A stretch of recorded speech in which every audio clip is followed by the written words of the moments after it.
When the feared vampire king wrapped a possessive arm around the fragile human girl, his ruthless court fell silent between outrage and terror. Bound by an ancient prophecy neither understands, their forbidden bond becomes the kingdom's last hope, or its final ruin.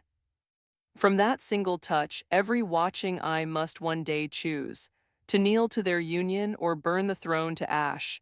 I am writing this as honestly as I can because I never expected to feel anything but fear for the vampire king.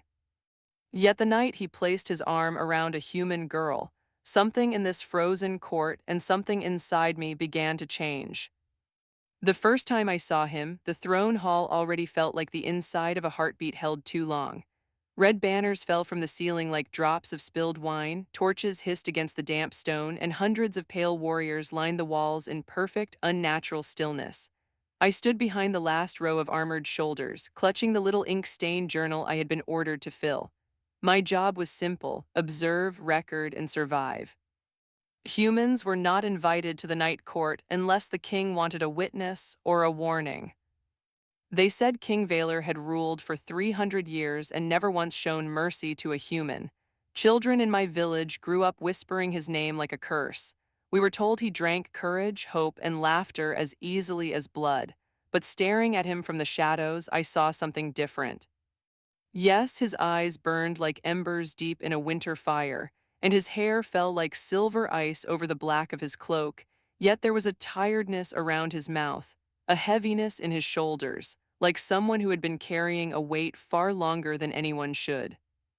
He sat on the throne as if it were a chain instead of a chair. When a servant offered him a goblet, he waved it away without looking, and his fingers trembled just enough for me to notice. No one else seemed to. The generals at his feet argued in sharp, cold voices about borders and raids, about how many human villages should be disciplined for our latest rebellion. Their words slid across the marble like knives. I felt my face burn with shame and fear, but the king only listened, silent, his gaze somewhere very far from the war map in front of him.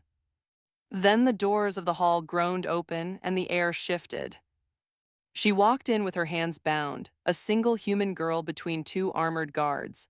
Her dress was plain, the color of river sand, and her hair tumbled around her shoulders in a loosened braid that made her look younger than she probably was.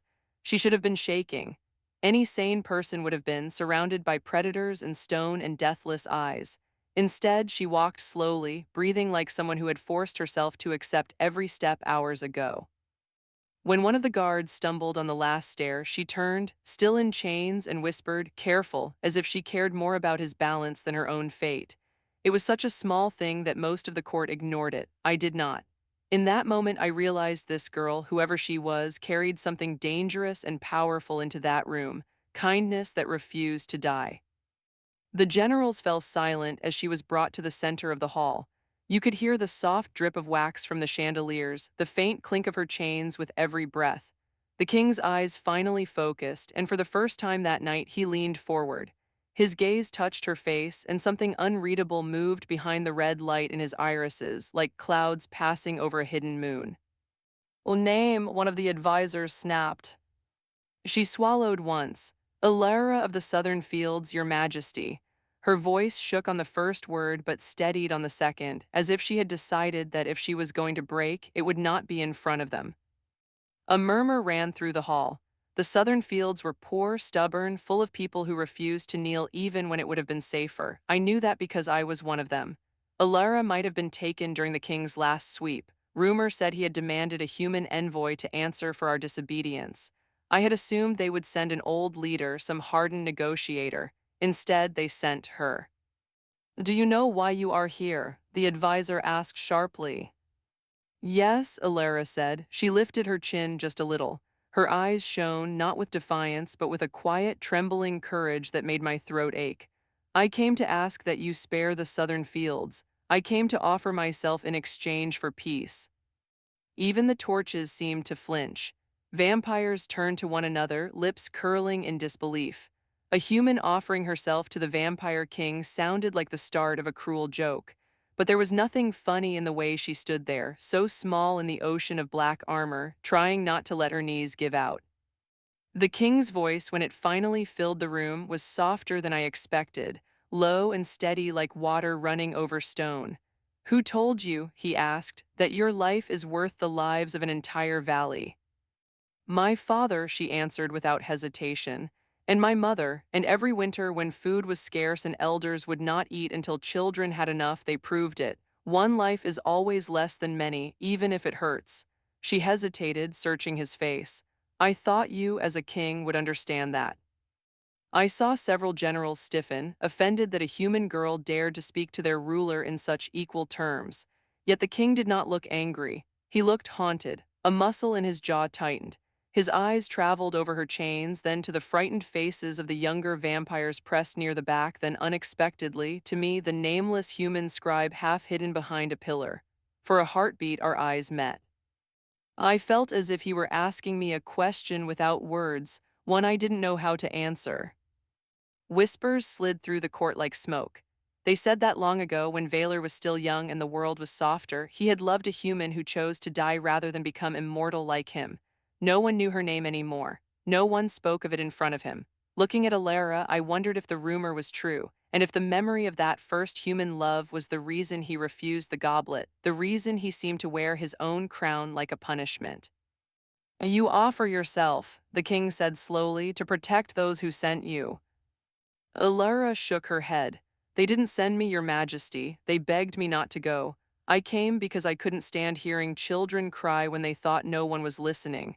If there must be a punishment, let it fall where it can do the least harm." It was such a simple, humble sentence, but it cut through the hall more sharply than any weapon. For the first time, I saw uncertainty flash over the faces of a few of the older vampires. Kindness was rarer than sunlight in this court, and somehow, in chains, she had brought it here. One of the generals stepped forward, cloak sweeping the floor. "My king, we cannot let such insolence stand. The humans must learn fear. Give us this girl as an example. Let the field see what happens when they defy the night." My pulse thundered in my ears. This was what I had expected. This was the story I had been raised on. A cruel request, a colder nod, and then screams echoing down corridors while the court applauded. I stared at the king, waiting for him to agree, to prove that all the whispered legends were true. Instead, he rose from the throne. The change in the room was instant. Every vampire straightened, every conversation died, even the guards at the doors seemed to forget how to breathe. The king descended the steps with measured, soundless steps, his cloak gliding over the stone like a living shadow. Alara's eyes widened, and for the first time I saw clear fear break through her bravery. Still, she did not back away. He stopped only an arm's length from her. Up close, the difference between them was almost painful. He was tall, ageless, carved in pale marble and dark velvet. She was sun-warmed, small, her wrists rubbed raw where the chains had bitten her skin.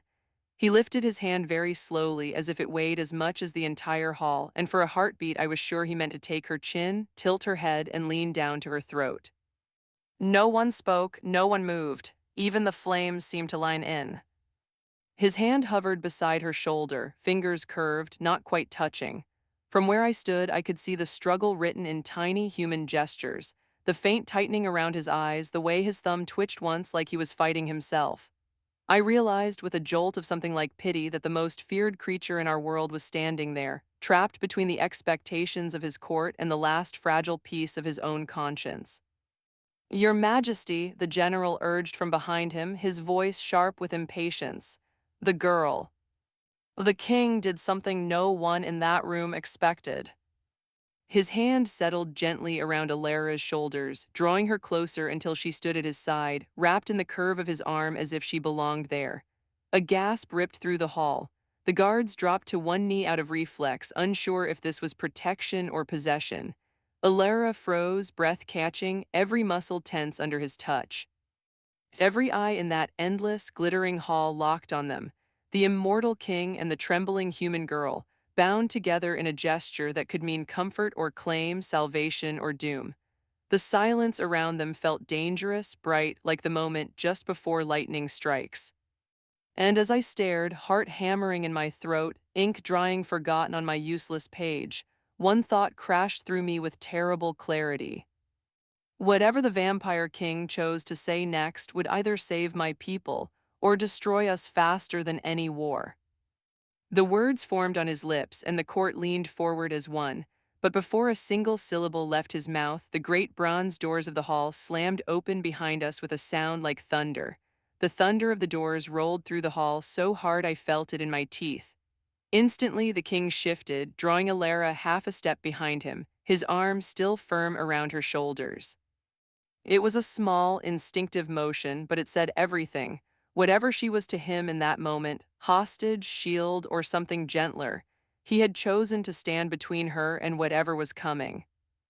An icy draft swept in from the corridor, fluttering the red banners and making the torches gutter. A figure in a hooded gray cloak entered, walking slowly, staff tapping against the stone. No guards tried to stop her. In fact, the nearest vampires backed away, their immortal faces bending with something I had never seen on them before, respect that was almost fear.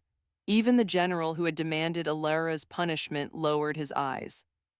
I knew her name before anyone whispered it. Every child in the southern fields grew up with stories of the Oracle of Night, the oldest vampire in the realm, the one who saw the future in threads of starlight and ash. Lysandra. It was said that even the king did not contradict her lightly. Watching her approach, I suddenly understood why. Her skin looked like fragile parchment stretched over bone, and her eyes were filmed with white. But there was a terrible, bright awareness in the way she held her head, as if she could see more now, blind, than she ever had with sight. She stopped in the open space below the throne and tilted her head, listening. The hall held its breath. You could hear the faint chime of Alara's chains, the soft rustle of the king's cloak as he steadied her. The oracle's nostrils flared almost imperceptibly, catching a scent the rest of us could not. Her clouded gaze turned unerringly toward them. So, she murmured, her voice like dry leaves sliding over stone, this is why your throne has not let you sleep, Veiler. A ripple of unease moved through the court. The king's fingers tightened for a heartbeat on Alara's shoulder before he answered. You enter without summons, Oracle, he said, but there was no anger in it, only weariness. Speak your reason. Lysandra lifted her staff and pointed, not at him, but at the girl pressed close to his side. You brought a warm-blooded heart into the black hall of your making, she said, the one woven into the old vision, the ember among ashes. Every vampire in the room seemed to lean forward. I felt my own knees shake. Alara frowned in confusion, but she did not shrink away from the staff aimed at her chest. She looked more worried for the king than for herself, as if afraid this oracle's words were knives pointed at him instead. One of the younger nobles broke the silence, his voice high with disbelief. You cannot mean the human is part of the prophecy of the breaking. That is a legend for frightened fledglings. The oracle did not even turn her head toward him. Legends, she said softly, are only memories too large for minds that fear them. Her white gaze remained fixed on Alara. 3 centuries ago, the stars wrote that the endless night would end not by war or spell, but by the choice of a king who has lost too much and a mortal who is not afraid to give everything. Together, they would either shatter the curse that binds this court in shadow or burn the last of the living fields. The hall exploded into whispers. My pen slipped in my sweating fingers, leaving an ugly black smear on the page. I had heard fragments of that story by village firesides, but we had always laughed it off. A kind vampire king, a human standing beside him instead of under his boot. It sounded like wishful thinking we told ourselves when the nights felt too long. But now the king stood with his arm around Alara, and the oracle of night was calling her an ember among ashes. Veiler raised one hand and the noise died at once. Prophecies bend, he said, though his voice was not as steady as before. They are warnings, not chains. Why do you bring this now, Lysandra? Because you stand at the fork in the thread, child, she answered, and I realized with a start that she was old enough to call even a 300-year king child without insult. If you cast this human aside, the night throne will drink deeper and you will keep your empire, but every winter will grow harsher, every harvest thinner. Fear will hold your power, but nothing will hold back the hunger to come. If you claim her, if you protect her instead of spilling her blood, the curse can crack. As she paused, listening to a silence only she could hear, but the throne you love and hate in equal measure will turn against you. Your own court will rise. The words fell like stones into a still lake. I saw the generals trade sharp looks. This was not some far-off, dreamlike prediction. It was a choice laid bare in front of everyone. Keep the cruel safety of what had always been, or risk chaos for the chance at something better. Alara's lips parted in shock. Me, she whispered, mostly to herself. I am just a farmer's daughter. I can't change the sky. The oracle's face softened for the first time. Child, you changed this hall the moment you walked in and told a king that one life is less than many, even when it is your own. Do not pretend that is nothing. The king looked down at Alara then, really looked, as if seeing all the quiet sacrifices that had shaped her. Cold winters survived without complaint, neighbors helped without reward, fears swallowed so others could sleep. Something inside his eyes shifted, the fierce red dimming toward a deeper, older shade like embers banked under ash. My people are not ready for such change, one of the counselors snapped. We hold the borders by fear. Take that away and the humans will rip us apart. I heard my own heartbeat slam against my ribs at the word humans, as if we were a single wild animal instead of millions of separate lives. Alara lifted her chin, voice still trembling but clear. Maybe they would not need to if fear did not live here first, she said. My valley is not perfect. We argue, we make mistakes. But when storms come, we hold each other's doors open, not closed. Why is a court of immortals so afraid of trying the same thing? The courage it took to say that, chained and surrounded, made my eyes sting. A few vampires near me exchanged glances, not entirely hostile anymore. It was as if Alara's words had cracked something in them too, letting in the faintest echo of a life they barely remembered. Valor spoke quietly, but the hall carried every syllable. Do you understand what you offer now, Alara of the Southern Fields? Not just your life, but the shape of every life that comes after. If I accept this path, there is no going back. You will be a symbol of hope to some and a target to others. My protection will make you safer and more hated at the same time. She closed her eyes for a moment, drawing in a long, unsteady breath. When she opened them again, I saw fear there, yes, but standing beside it was something stronger. I am afraid, she admitted. I don't want to die. I don't want anyone to suffer because of me. But I have lived my whole life watching people I love give up little pieces of joy so others could keep theirs. If there is even a chance that standing here with you can stop that kind of quiet bleeding for good, then I would rather be afraid and useful than safe and helpless. The king studied her as if trying to memorize every word, every trembling line of her mouth. Then he turned his gaze toward me, the insignificant scribe who should not have mattered at all. You, he said, and the sound of that single word from his lips made my spine lock straight. Come forward. My feet refused to move for a heartbeat. Then my body remembered that disobeying a king was not a luxury available to people like me. I stepped out from behind the pillar, ink-stained journal clutched against my chest like a shield. Dozens of immortal eyes followed me. I felt small, painfully human, and yet seen in a way I had never been before. Valor's expression softened by a fraction. You are from the southern fields as well, he said. It wasn't a question. Of course he would remember the way my accent curled around certain consonants, the way my clothes were patched in the same places as Alara's. You came here expecting only to record our cruelty. Yes, your majesty, I answered honestly. My voice shook, but I did not look away from him. Something in Alara's bravery had rubbed off on me, a warm burn in my chest. Then from this moment, the king said, loud enough for every corner of the hall to hear, you will record more than that. You will write every word spoken tonight, every choice made, every kindness given or denied. If we walk into ruin, let it be with full knowledge. If we walk into a different dawn, let there be a witness who remembers we did not stumble there by accident. A murmur rose again, more uncertain this time. I felt the weight of his command settle on my shoulders, heavier than any chain, yet it did not crush me. It steadied me. I was terrified, yes, but also strangely honored. For the first time, my ink might matter. The oracle's blind eyes turned toward the king, as if she could see the decision forming inside him. Choose Valor, she said softly. Your court is watching, your past is watching. So is every child who has ever gone to sleep afraid of your name. He looked up at the great, dark throne, at the banners that bore his crest, at the ring of warriors who had followed him through centuries of blood and harsh winters. Then he looked down at the human girl pressed against his side, shaking but unbroken, and at the human scribe standing alone in the center of a hostile circle, clutching ink and paper as if they were armor. The conflict in his face was raw, unhidden, power or mercy, habit or hope, safety or truth. Very slowly, as if defying gravity itself, Valor straightened to his full height and turned his back on the throne so he could face his court with Alara still tucked beneath his arm. From this night forward, he began, every word ringing with the weight of centuries, this human stands under my protection as. The oracle's staff struck the floor with a crack like lightning, cutting him off. Think carefully, King of Night, she warned, her voice suddenly fierce.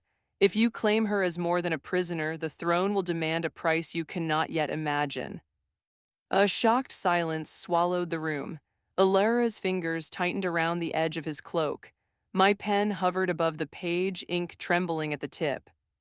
Valor looked at the ancient seat of power one last time, his eyes full of an old, aching loneliness.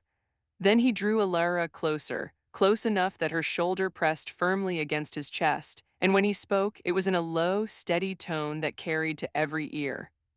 "Oh, then let it," he said. And as those three quiet words fell into the hall like a stone into deep water, I realized with a cold, thrilling certainty that nothing, not for the king, not for Alara, not for any of us, would ever be the same again. The echo of Valor's words, "Then let it," had not even faded when the throne answered. A low vibration rose through the stone, a deep humming growl that made the pillars quiver and the braziers flicker blue. I felt it in my bones before I heard it with my ears, as if the castle itself had drawn a sharp breath.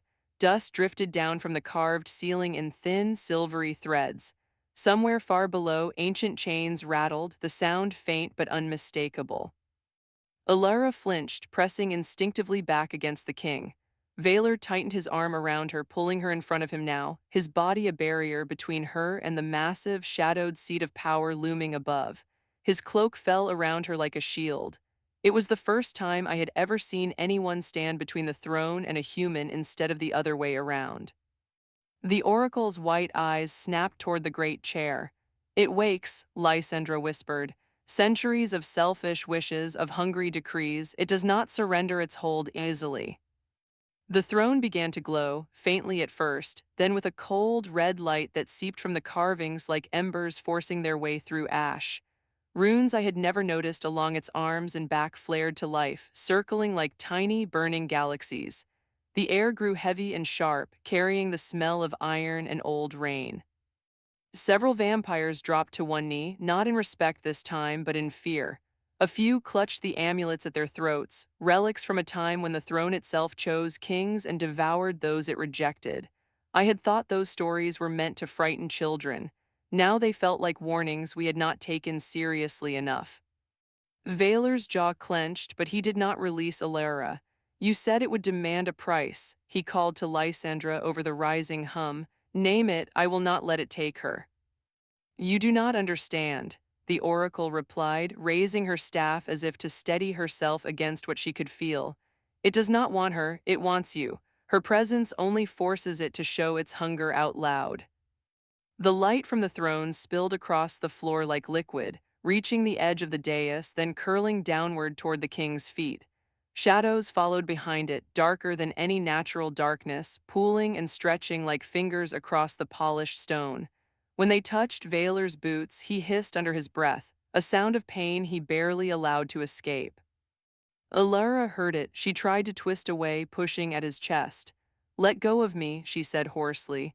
"If it hurts you to stand there, let me go. I walked here by myself. I can stand by myself." He shook his head, the movement small but fierce. "You offered your life for your valley, Alara. You did not offer it to become food for my throne."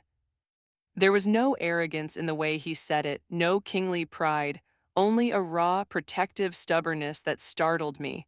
This was not the voice of the monster from our stories. This was the voice of someone who remembered what it felt like to fail a human once and refused to do it again. The shadows crept higher, swirling around his legs, wrapping his wrists in curling bands of darkness.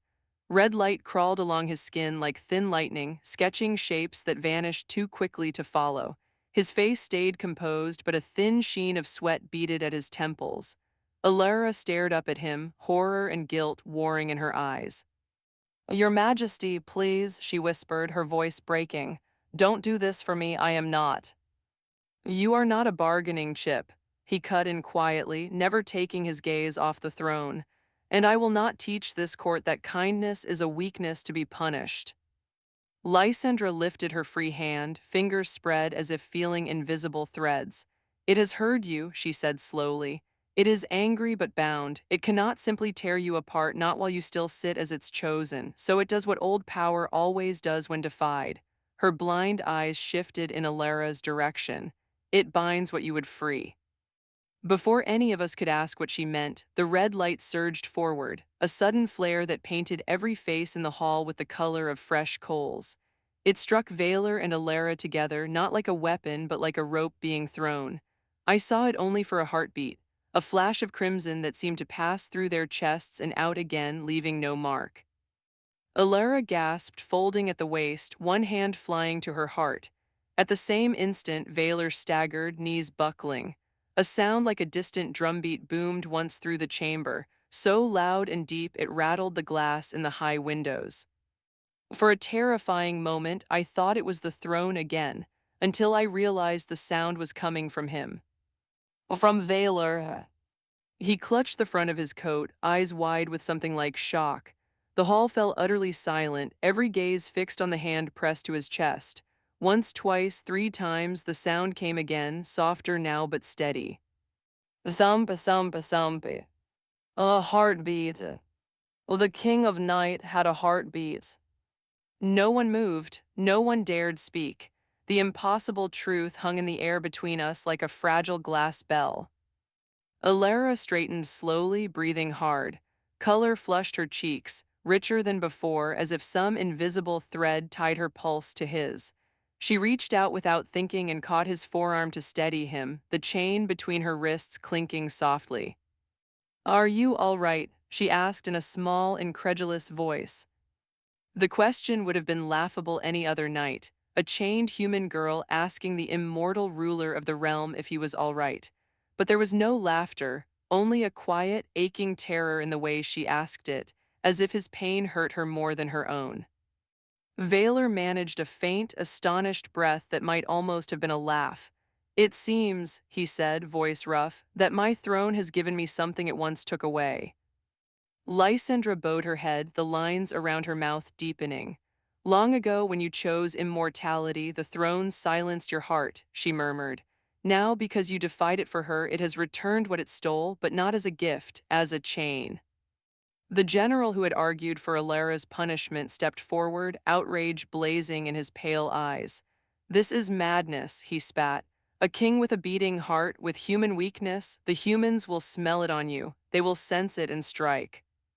"Or feel it," another voice, softer, countered from the shadows. I turned to see one of the younger guards watching their ruler with something like wonder. Maybe for the first time they will feel that he is not only a shadow but a man. "Oh, silence," the general snapped. Valor lifted his hand, and even in his shaken state the court obeyed. Shadows still curled around his boots, but the red light had faded back into the throne, sulking, watchful. The hum in the stone quieted into an uneasy stillness. "What does it mean?" he asked the oracle, one palm still pressed against his chest as if afraid his new heartbeat might flee. "Speak plainly, Lysandra." She drew in a slow breath. "Your life is no longer endless," she said. "The throne has tied your days to hers. As long as Alara lives, you will live with a heart that beats.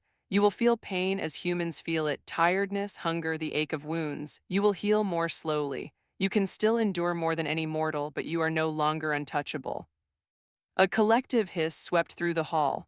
Some vampires looked at Alara with open hatred now, as if she had personally stolen their king's invincibility. Others looked at Valor with a complex tangle of fear and reluctant admiration. "And if she dies?" he asked, the words barely audible. Lysandra's fingers tightened around her staff. Then your heart will stop once more, she answered. But not into immortality this time. You will fall with her. 2 lives bound, 2 fates, 1 thread.